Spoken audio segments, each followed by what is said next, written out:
So this is the top that I'm wearing today, and I got this yesterday from H&M. It was about £17, so I thought that I would just mention it now because it's kind of cute, and this is something that you girls can go and get if you like it. I wanted to do this video today because girls are asking me the same things on loads of different videos, so I thought, and in my DM, so I thought I would just do this frequently asked questions video, and then I can just refer people to this video. So I wrote down 4 of them because I wrote down 5 questions I'm asked all the time, and obviously there are more, but these are the main ones. Let's get into these questions right now. The first question is, how do you take payment on a what's your price date? Now this is obviously different for everybody, but I'm guessing predominantly for most people it will be the same, which is cash in hand. Now if you are nervous about taking cash in hand from someone at the end of the date, then ask them upfront at the start of the date when you first met them, because then that will eliminate all of your worries. You will have the money, he's already seen you, he knows he likes you, and then you don't have to worry about it. If you do what I usually do, I just wait till the end, and they give it. I've never had to ask for the money. They just offer it over. So the second question is how to delay intimacy. Now this question all of you probably want to know, and it's literally about making up excuses, honey. So when you are on your period, obviously you cannot. When you are not feeling well, you can't. When you're sad about something, or you're stressed because you've got bills or you've got this and that on your mind, then you're not going to be sexually wanting that.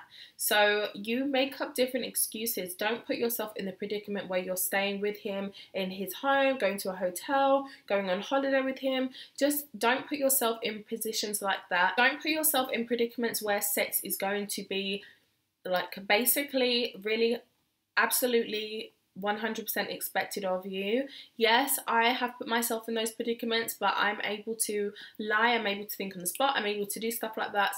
And if you can't do it, then don't put yourself in that position. So another way for you to actually delay intimacy and stuff like that is to stop being as dry as leaves. I feel like there's no flirtiness when you're speaking to these guys. I feel like you're really stiff and you're like, hi, yeah, okay, right, yeah. I feel like you're like that. If you are more flirty and like you give him something, be touchy-feely. Take that role like you really like him, like you're really interested in him, like you really want to go to the bedroom, because that will give him something to keep on going, and that will make him be able to wait for longer. If you are being flirtatious, if you're making him feel like, damn, I really want to get into the bed with this girl, and if you're making up excuses of why you cannot at that time, he's going to wait around because he knows that it's going to be a good time with you. And when you do end up being intimate, eventually he knows that it's going to be a good time. So he will hold out and wait, and he will go and get it from other people. But just know that he will still want it with you, so he will stay around waiting for it. So you use your brain, use your ideas, be innovative, make up excuses of why that cannot happen at that moment in time. So the next question is, how can I get him to pay me money? How can I get him to pay my bills, pay this, pay that, whatever it is that you want help with? If you are already in an arrangement, then you are already getting a set amount of money a month. So this does not apply to you.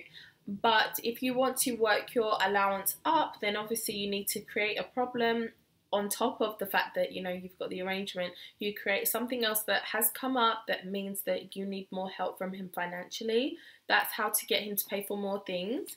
If it's someone that you have met, let's say for instance on an online dating site, out and about, when you've met someone, they've come up to you and you're dating this person and you want them to start helping you out financially, then honestly, you do what I always say. You drop hints about money being tight. So you make up a problem, you make up an issue that you actually kind of would need them to help you out with, and they are supposed to offer and suggest to help you. And if they don't, then it just means that they don't want to help you, they don't have the money to help you, or they don't like you enough to help you. So you've got to move on at that point and start looking for someone else. Another thing is, if they really do like you, you won't even have to ask. If it's the correct candidate, the correct eligible bachelor, then he will offer to help you and you won't even have to drop all of these hints. He knows that you don't have much money by your job, where you live, the fact that you rent a room or whatever it is. He knows that he is more well off than you, so he might just offer to help you without you having to drop hints, without you having to do anything. He might just offer that, so you've got to go for the right person. So the next question is it okay to go to a hotel with him? Now, you have really got to use your brain cells at this point. Now, the fact that you are asking someone, you're asking me if you should go to a hotel with someone that you don't know, what do you think I'm going to say? I'm going to say no, and you know that the answer is no. That's why you're asking to double check. And it's just like, no, you're not going to go to a hotel, are you? Because you don't know them. You don't know what's awaiting for you behind the hotel doors of his room. There could be 5 of his friends in there waiting. So why would you put yourself in a stupid predicament that could be very dangerous? You might not make it out of the hotel room alive or without something having happened to you. It's like, why would you do that? So no, you don't go to a hotel with someone that you don't know.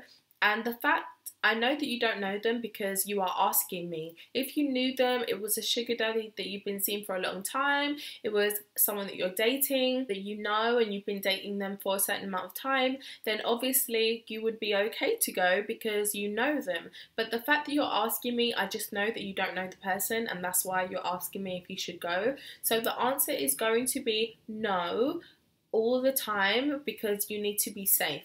And another thing a lot of girls do is they say to me, I feel like he's going to get bored. I feel like he's going to leave me and stop talking to me if I don't sleep with him. You're not supposed to be worried about if he leaves and when he does, because he will eventually. No sugar daddy is going to be around for years and years unless you end up marrying him. So that's going to happen anyway, especially if you're not sleeping with them. So you shouldn't be worried for someone leaving your life because you shouldn't care about them that much.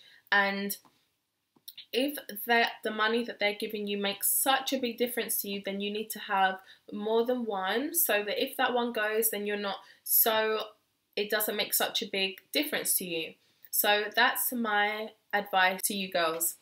So the last question in this video is, what is a good amount to ask for in an arrangement? So the answer to that question is, whatever you need, make sure that you ask for more, because then you get the amount that you actually need for your bills plus more. So it depends where you live, it depends how much your rent is, it depends how much money travel costs for you, it depends if you have a car, it depends on this, it depends on that. But I can't tell you the exact amount you ask for because I don't know you, I don't know what your expenses are, etc, etc. So you have to come up with that yourself.